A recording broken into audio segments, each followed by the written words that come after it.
Welcome, everyone, to today's episode. I'm super excited to introduce yet another wonderful guest to you, Nesreen Ahmeed. She's the founder of CEO of Harbor Light Coaching, and she specializes in grief, loss, and major change.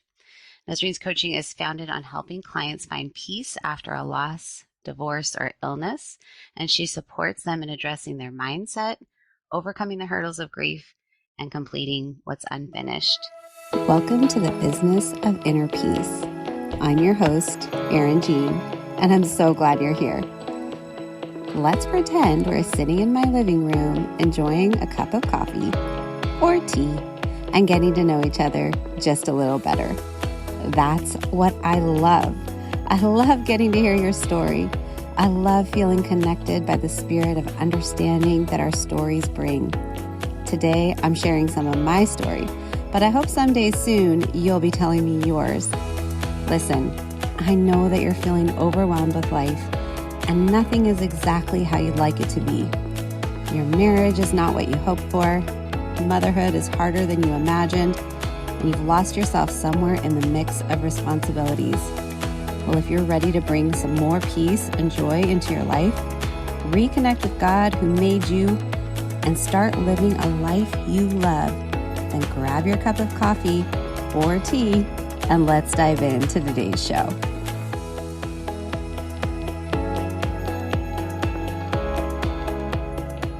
So welcome, Nesreen. I'm super happy to have you here. I feel like you've got an important message to share with our audience. And I'd love to just start off by inviting you to share a little bit of your story of what got you here. Awesome. Well, thank you so much for having me today. So my journey started when my sister passed away. It's hard to believe it's been almost 10 years, but she passed away suddenly at the age of 37. And I had two older sisters. She was the middle sister, and for most of my life, she was like, "Oh, I want to be just like her." I always looked up to her. I always copied her. I wanted to dress like she dressed. I wanted to do the activities she wanted to do.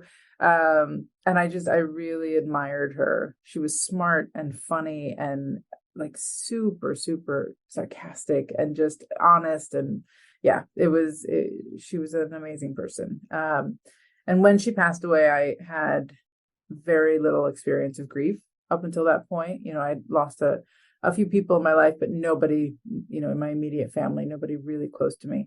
And it was a total shock.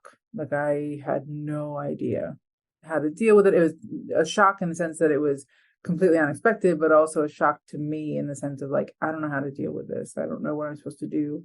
And at that point, I was living out in California. And I decided to move back to New York because most of my friends, my support system, my family was on the East Coast. So I moved back to New York and really just for a good year or two tried to pick up the pieces, just tried to figure out what to do, how to get up out of bed every day, how to spend my time. I was looking for work. I was looking for an apartment. I was just really trying to like piece together some semblance of like, a foundation. And around that time, after I moved back to New York, I started in therapy, and I'd been in therapy before, but I started going to a therapist who was wonderful. She was very, a great therapist in a lot of ways, a wonderful person. But she wasn't trained in grief. She wasn't really familiar with how to really support somebody who was grieving. And so I found that it almost felt like I was just spinning my wheels. Like I'd go to talk to her, cry a lot, feel awful, go home, cry more, feel awful, and kind of the cycle continued. And then I tried support groups for a while, and it was, in a way, very comforting to be around other people who'd lost siblings. And in a way, it also felt very overwhelming. Like there were stories that like broke my heart, and my heart was already broken. So I was like, I don't know if I can handle more heartbreak, and more tragedy. And the things that we were doing, like the kind of activities that they had set up for us from time to time in the support groups were also a little, I don't know, like they felt like things that weren't really intended to help me move forward. Like one of the things we did was like create a collage of like things we want to say to our person, or another was like just like a picture board with different photos, memory board, which is very sweet, right? But it didn't feel like it was what I needed. And for me, the point that I was like, I need to seek something else was when somebody in the support group asked the counselor, how long is too long to be in counseling? Like how long is before, or excuse me, how long is it too long to be in this support group? When should we think about leaving? And the counselor was like, 2 years. If you're here for longer than 2 years, then we should really look at like what's going on for you. And I freaked out because I was probably about 6 months, uh, or it'd been about 6 to 8 months since my sister passed away, and I was feeling awful. And I was like, I cannot spend the next 2 years feeling as awful as I do right now. And coming here every week feeling awful and walking away feeling awful. I was just like, I can't do this. It was so like that was a moment where I was like, no, this is not working. I need to find something else. And at that point I had already started in a coach training program. I was in a life and business training program, and it was a year-long program. We were probably month 3 or 4, when somebody told me that she had just met because I was sharing a little bit about my grief, and somebody told me that she had just met a grief coach.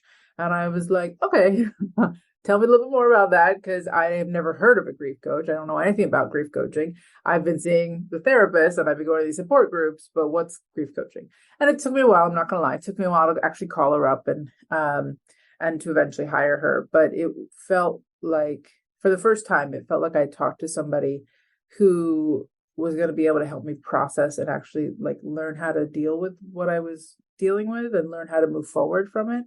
And she coached me through a process that really helped me come to terms with all the things that I had never got to say to my sister, or that I wanted to say again.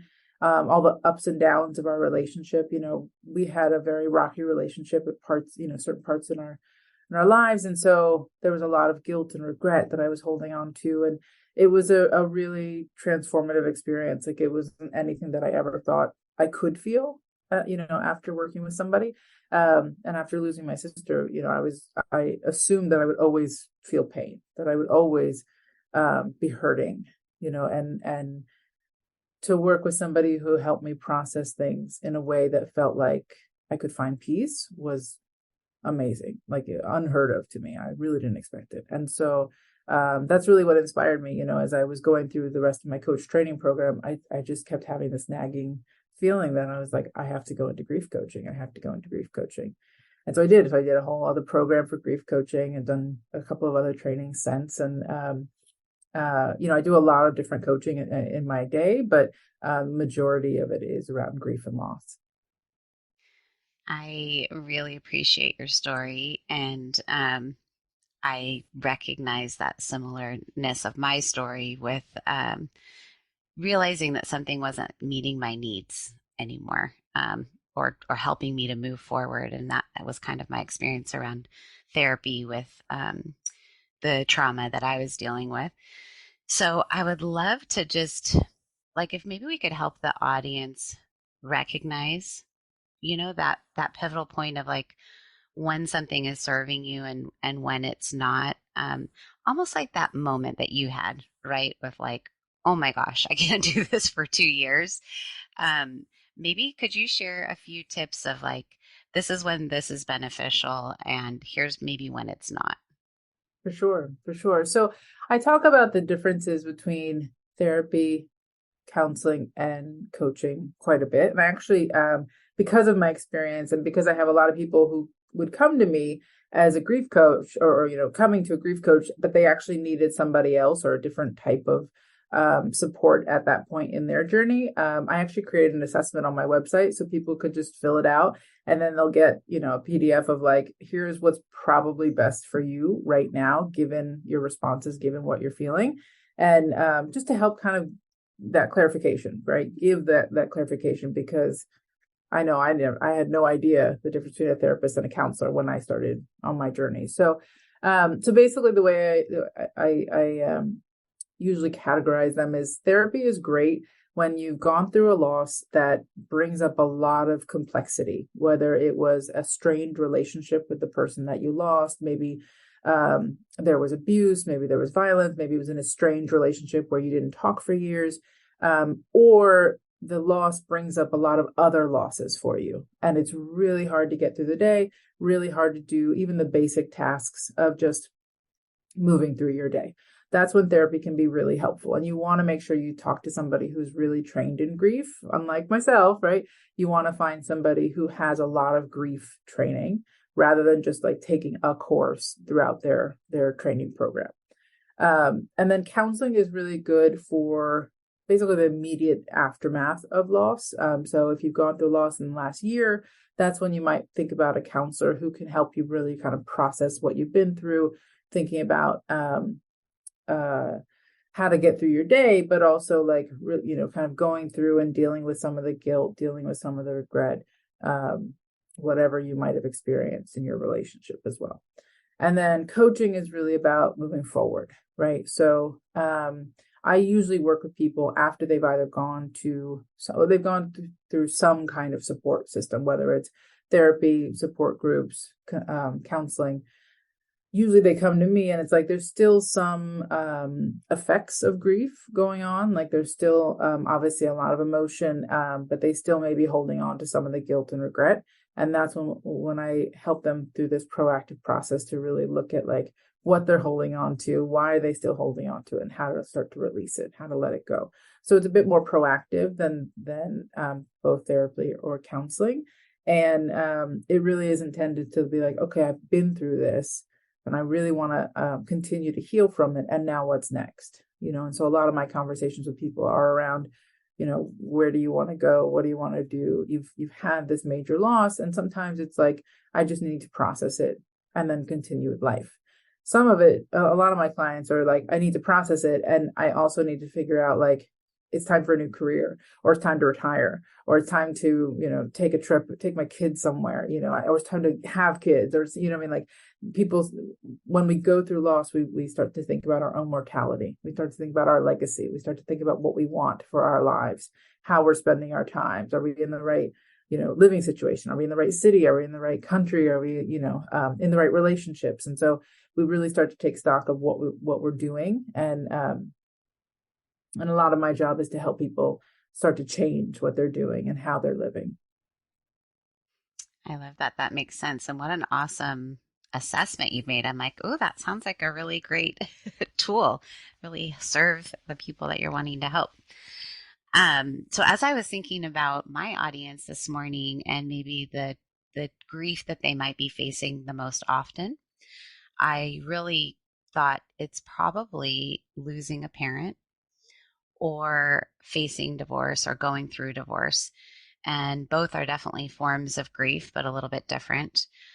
So I thought it would be good to talk about that kind of maybe what's similar, what's different.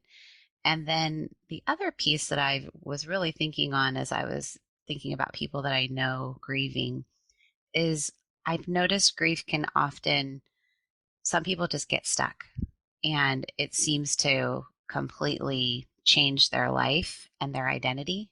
Like their identity seems to become about this loss.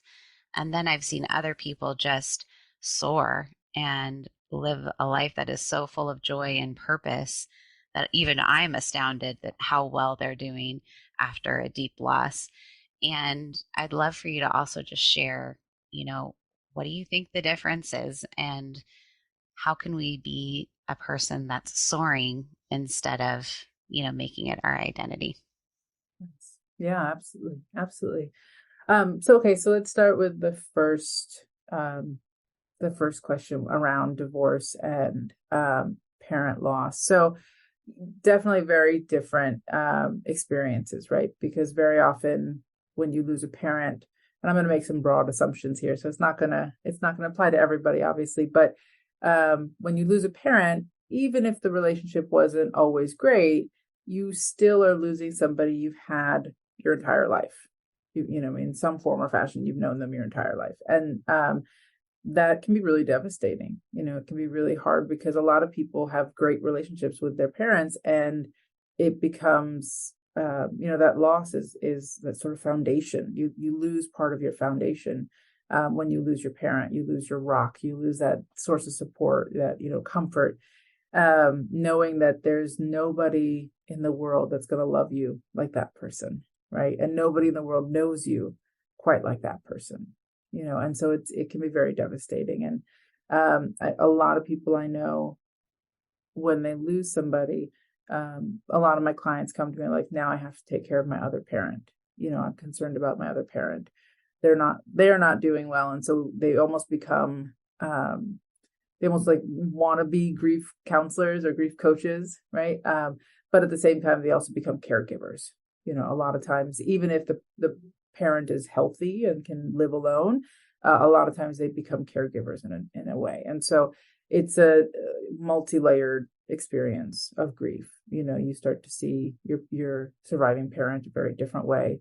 You start to think about your relationship with the parent that you lost, and there may be a lot of regret and things that you never talked about, parts of your legacy and their legacy that you'll never know, and so it can be incredibly, incredibly difficult. And then for divorce, also very difficult, but in a different way. A lot of times you are also losing your foundation, right? People often think of marriage as like one of those things that's just, it provides a sense of security and safety, and is a foundational piece of their life. And when you lose your spouse to divorce, when you choose to end the marriage, even though it may have been not good for years, you're losing that foundation, right? You're losing that person, that sort of other half of you. And I worked with a lot of women over the years who come to me either in the midst or after the divorce is finalized. And they're like, I don't even know who I am anymore. I have to raise my kids with this person now. I have to figure out how to co-parent and make sure I don't say or do the wrong things to either upset my co-parent or to really impact my kids and how they interact with the co-parent. But also I have to figure out who I am, right? I'm more than just a parent. I'm more than just a co-parent. I'm more than, any one definition, right? Or label. I am trying to figure out what I like. I'm trying to figure out, how to make sometimes big decisions in life, how to handle finances, how to be the breadwinner now or in a single income home. But also, what kind of music or movies do I want to watch? What makes me feel good? What kind of food do I want to have for dinner? Sometimes it's really granular things that are really hard to decide. It's really hard to be like, okay, yeah, I'm just going to have this tonight. I'm going to watch this tonight after the kids go to bed, whatever it is, So a lot of people feel like they are really having to kind of redefine themselves and in a way rebirth themselves. And so that too is a very, unique experience of trying to figure out, who am I? What do I like? What do I not like? What do I want? When do I want to start dating, if at all? Who do I want to be with? What kind of person I want to be with, etc. So, yeah, and then, making sure the kids are doing okay. How are they grieving through this process? How are they processing and dealing with it? Do they need extra support? What does that look like? What happens if I start to bring this new person in my life home to them? All these different issues. And I think grief in a way, or excuse me, divorce in a way, creates all of the ripple effects of grief, I don't want to say for the rest of our lives, but for quite a while, depending on, again, the kids and the circumstances of divorce. So very different experiences, but both incredibly disruptive to our lives and challenge a lot of things that we think of as certain or as sort of stable part of our lives. Yeah. Yeah, that was an interesting comment that you made about the food piece because I have a client right now that's going through divorce, and that is one of the things that comes up a lot is like it's overwhelming just to even decide what to eat. So just want to validate every person out there that's like, okay, I'm not alone. this this is a little bit of a hard piece. And you're right, it's those very small things that become the unexpected things, that can be difficult. Um, which sort of leads me to that next part of what I was asking about is how do you maybe one, like identify that you are stuck and you're allowing this loss to become your identity? And then how do you sort of make sure that you're this person that is continuing to grow and create joy in your life rather than now just having a life full of misery and pain?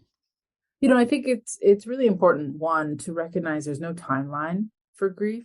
It will I very often say grief happens to us. It's not something that we can control. It's not like we're like, okay, I'm going to put grief away today because I have a really important meeting and I got to show up for work, right? It happens when it happens. It might happen in that middle of, in the middle of that meeting. It might happen on your way home from work. It might happen in front of your kids. It happens when it happens. Grief comes up and you might feel a whole range of experiences: anger, sadness, regret, anxiety, depression, frustration, hopelessness, despair. There's relief sometimes is very common. So I think knowing that there's no timeline, but also recognizing that your grief will evolve and change over time. So the first year might be incredibly difficult. Year two might be even harder, but then year three starts to ease up, so it really depends on the person and what they've gone through and how they process or not process, if they choose to ignore it or put it off to the side, if it's too difficult to even think about for a while. These are all very common, and I try to tell people not to judge themselves, right? Your ability to process is not a reflection of how much you cared about someone, so it's not that I can't cry and so I didn't love my person enough, you know um but at the same time, your grief should evolve and change over time. So if you find that year two, year three, you're still feeling as awful as you did in the first months of your loss, that's an issue, right? That's something to look at. If you're really struggling just to make it through the day, again, the little things are too challenging, and become so overwhelming that they're almost debilitating, or you can't make the decision. You can't just, all right, I'm just going to have the pizza and be done with it, right? If you find that you still can't focus, a few years after your loss, after the divorce, if you're still struggling, that's when you really need to start thinking about getting professional support. And I would immediately start thinking about either counseling or therapy at that point. More likely than not therapy, but again, depending on the person and what they're dealing with. So I think people should anticipate that this is a marathon, not a sprint. They need to really fuel themselves, just like you would in a marathon. You want to make sure that you're eating well. You want to make sure that you're moving. You want to make sure that you're resting and sleeping, giving yourself all of the sort of foundational things you need for your well-being, your physical well-being, which will then lead to emotional, mental, spiritual well-being, and making sure that as much as you can, that those are in place, and getting help when you need it. I talk about getting support because that's huge for us. We are social creatures. We're not meant to heal in isolation. We're not meant to heal alone. We heal when we're witnessed, when we're seen and heard and understood in whatever we're going through. And so so I'm about to go into another topic. But I would say, if you notice that there has been no evolution of how you're feeling, no evolution of your grief, that's when you would really need to look for some support. Is there anything else that you just really feel like it's important for the audience to know about grief if they're dealing with a loss? There are so kind of going on to what I was going to say in terms of support. There are a lot of people who expect that their spouse or their friend is going to know how to support them when they've gone through a loss or when they're going through divorce, something like that. And that's a fallacy. Most people in our society kind of run away from grief. We might talk about death in the sense of like how somebody died, but we don't talk about the grief. We don't talk about the pain. We don't talk about the despair. We don't talk about the numbness, the hopelessness, whatever you're feeling. We don't talk about how hard it is, in month 7, or month 8. We just want you to kind of deal with that on your own behind closed doors and show up as a, happy person, or show up as happy enough. And I think you really, when you're looking for support, you really need to make sure that you find somebody who it does feel like they just get you, they understand you. You're in a safe space where you can say all that you need to say and express yourself and show up exactly as you are. You don't have to put on a front. And if you can't find those people in your immediate network, keep looking. Find those people, seek them out, hire them, whatever you need to do, because there are a lot of people who are trained and understand how to be with grievers, and I think it's really important to get the support. A lot of times, people are in a situation where they don't have medical insurance. They can't, you know, go to therapy because it's not covered, and they don't have the financial, means to hire a coach. Is there a tool that you would offer them that's free, that would be something that would be helpful? There are some amazing books out in the world, around grief and loss. One of the most famous is "It's Okay That You're Not Okay" by Megan Devine. There's a lot of like Instagram accounts and social media that's devoted to helping people through grief. Mine as well, even though it's not super active these days. But either social media or books that you might be able to get from the library, stuff like that. And also, again, websites that have like assessments. And I have a 30-day email blast that I send people if they subscribe. It's called Grief and Grace, and they can get affirmations and daily support information, that kind of thing. So those are all free resources. But I would say, if you can afford to spend even a little bit, David Kessler from grief.com. I went through one of his trainings a few years ago, and he has an amazing program called Tender Hearts. It's an online virtual support group, and they have pretty much every day. I think they have different meetings that you could attend. They're run by him or people who are trained by him, like myself, and they're for specific kinds of losses. And so it's really amazing. And they're there during holidays and weekends, and it's really phenomenal. So I would check that out. And then there are also, I know, at least when I was going through my loss, a lot of grief support groups that were affordable, like $20, $30. I know there's still a lot available kind of in that range even today. So I would look for either in-person or virtual support groups that people feel like they can, pay a little bit, but hopefully get a lot of support. I love it. That's a lot of great resources. I just want to throw one in the hat here. And I've talked about it a lot before. I love tapping, EFT, and that's a free resource that you can find. And you can find one specifically around grief and loss, even narrowed down right to what you're grieving. So sometimes it's just nice to be led through a tapping meditation to bring a little bit of peace. I think those are all great resources. And there's something called self-havening that people could Google and find out more about.